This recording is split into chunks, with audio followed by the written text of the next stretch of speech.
Hi friends, welcome back to my YouTube channel.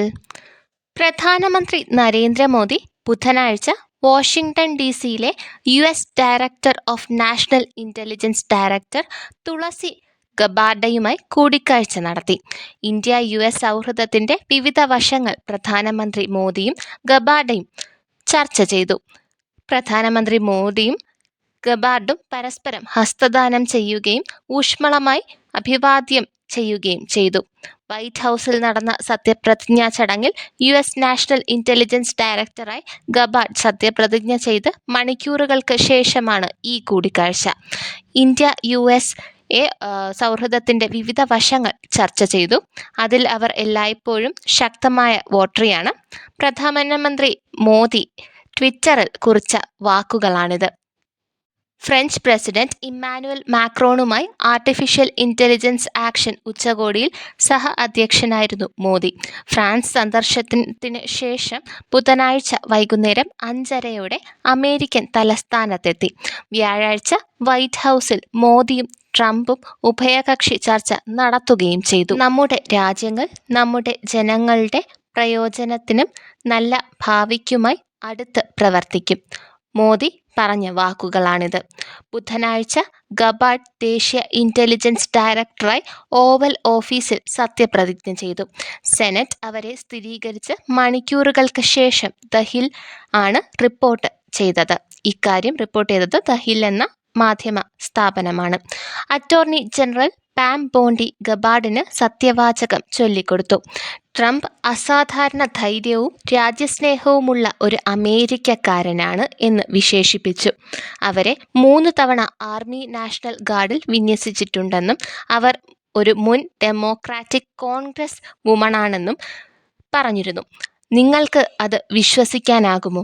ഹവായിൽ നിന്നുള്ള മുൻ democratic Congress വുമണായ ഗബാർഡ് 43-കാരിയായ തുളസി ഗബാർഡ് ചാര ഏജൻസികളുടെ മേൽനോട്ടം വഹിക്കാനുള്ള യോഗ്യതയെക്കുറിച്ച് ഉഭയകക്ഷി സംശയം നേരിട്ടിരുന്നു.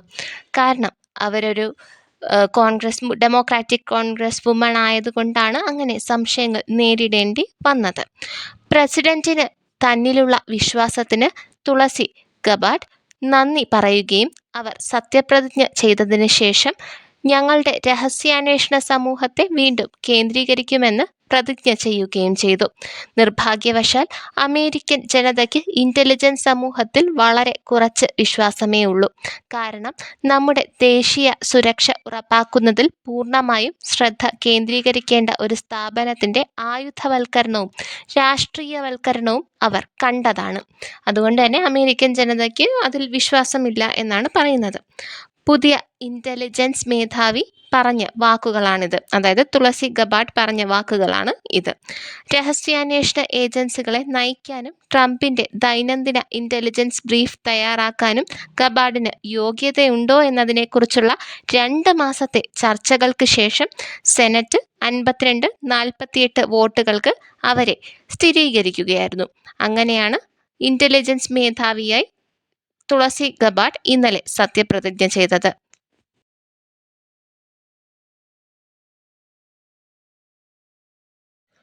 അവർ 2021 മുതൽ US ആർമി റിസർവിൽ ലഫ്റ്റനന്റ് കേണൽ പദവി വഹിക്കുന്ന സ്ത്രീയാണ്.